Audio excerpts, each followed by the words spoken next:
Ukraine पर जो रूसी यलगार है वो तीसरे हफ्ते में दाखिल हो गई है। इनिशियली ये तखमीना लगाया गया था या अंदाज़े लगाए गए थे कि शायद ये जंग इतनी लंबी ना खिंचे, मगर खिंच गई और यूक्रेन की रेजिस्टेंस इतनी ज़्यादा है कि अभी तक जो मेन दो शहर हैं खार्किव और दारुल हुकूमत कीव, उस पर अभी तक रूस जो है कब्ज़ा नहीं कर पाया है। नंबर्स में ज़ाहिर है वो बहुत ज़्यादा हैं। आज की जो डेवलपमेंट ये भी है कि इंटरनेशनल कोर्ट ऑफ जस्टिस ने एक फ़ैसला दिया है यूक्रेन की दरख्वास्त पर और रूस को कहा है कि वो फौरी तौर पर अपना जो ये ऑपरेशन है वो रोके और अपनी फ़ौजें वापस ले जाए। मगर ज़ाहिर है इसकी वैल्यू वो ख़ुद भी ये कह रहे हैं कि अगर कोई मुल्क इसको नहीं मानता तो इवेंचुअली सिक्योरिटी काउंसिल जा सकता है, मगर सिक्योरिटी काउंसिल में रूस वीटो कर सकता है। मगर इसकी वैल्यू ये ज़रूर होगी कि मुस्तकबिल में कभी अगर जब वॉर क्राइम्स की बात होगी तो शायद इंटरनेशनल कोर्ट ऑफ जस्टिस में ये केस चल पड़े। अच्छा, एक और जो इसमें एक इम्पॉर्टेंट अपडेट है कि अभी कोई घंटे डेढ़ पहले अमेरिका के सदर जो बाइडन ने ऐलान किया है कि अब वो आर्म्ड ड्रोन्स भी भेज रहे हैं टू यूक्रेन। अच्छा, इसका ये मतलब नहीं है कि वो खुद ऑपरेट करेंगे, मतलब to hand over to the Ukrainian forces. अच्छा, एक जो वजह है कि इनका असॉल्ट स्लो क्यों हुआ है, मतलब रशियन लॉजिस्टिक लॉसेस और प्लानिंग अपनी जगह, कि बहुत सारा असला मगरब से पहुंचा है टू यूक्रेन। अच्छा, सिर्फ असला भी नहीं पहुंचा, फाइटर्स भी पहुंचे हैं।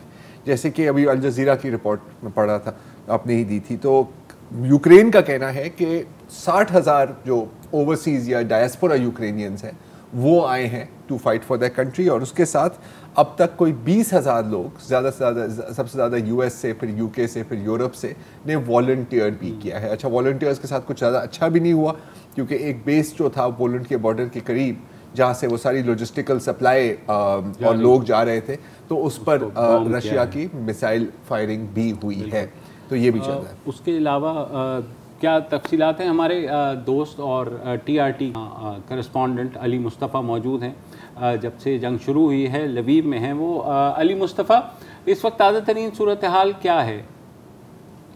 जी, इतनी रफ्तार से सिचुएशन बढ़ रही है आगे तेजी से, मुबश्शिर और ज़रार साहब, के बहुत मुश्किल है ये डिटरमिन करना कि लाइंस कहाँ हैं, किस तरह किधर रूसी फौज खड़ी है और किधर यूक्रेनियन फौज खड़ी है। बज़ाहिर तो ये लगता है कि आप जो रिपोर्ट्स देखते हैं या जो हमारे पास इतलात आती हैं कि रशियन फौज बहुत नुकसान उसका सामना करना पड़ा है, बहुत टैंक्स आए हुए हैं, बहुत सोल्जर्स ने लूज किए हैं। ऑफिशियली वो कहते हैं कि जी हमारे सिर्फ 500 के करीब लोग शहीद हुए हैं इस जंग के अंदर, रशिया कहता है, लेकिन यूक्रेनियंस कहते हैं कि उनके 12,000 रशियन फौजी जो हैं वो मार चुके हैं। अब हकीकत इसमें कहाँ है, कहीं बीच में है। लेकिन अगर आप मेजर शहरों को देखें, कीव को देखें, आप ज़पोरोजिया को देखें, आप मारियोपोल को देखें, डोनेट्स्क या खार्किव या सूमी, तो इनके अंदर अभी भी यूक्रेनियन अफवाज का काबू है। मसला ये है कि रशियंस बहुत सारे एरियाज को इनसर्कल कर रहे हैं, जैसे माइकोलाइव हो गया या खार्किव हो गया, तो लड़ाई वहां पे चलती रहे, मगर अगर वो बाईपास करके आगे बढ़ जाते हैं तो जो यूक्रेनियन फोर्सेस हैं, जो जॉइंट ऑपरेशन JOF, उनका जो मेन आर्म फोर्सेस हैं, they will be surrounded eventually. So the Russians are basically making chess moves. Yes, they are losing a lot of tanks, they're losing a lot of equipment and a lot of soldiers, but in the bigger picture, what they're trying to do is they're trying to encircle all these forces. So unless and until अगर Ukrainian अफवाज की इन area से, Kharkiv, Sumy, Mykolaiv, इन area से अगर एक proper withdrawal या कंसोलिडेटेड ऑर्डरली विड्रॉल नहीं हुई, तो within a few weeks you will see कि Russians have encircled Ukraine's main fighting force outside of Kiev. लेकिन अली, अब इसके साथ अब अगेन, क्योंकि मेरा अपना ज़ाती जो ख्याल था कि ये जंग इतनी देर शायद नहीं चलेगी, अब वो उनकी स्ट्रैटेजी है या उनकी लॉजिस्टिकल लॉसेस है, वो अपनी जगह।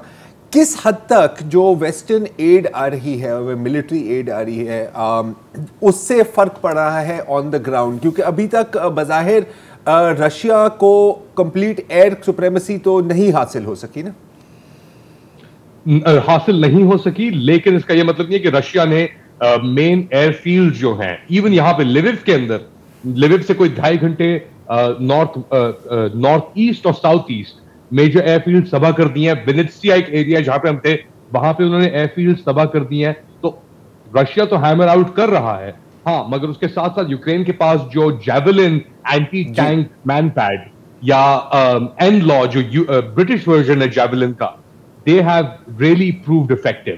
اور not only against tanks but جو stingers ہیں, they've taken out Russian air capacity یا helicopters ہوں یا ان کے اپنا air defense systems ہوں.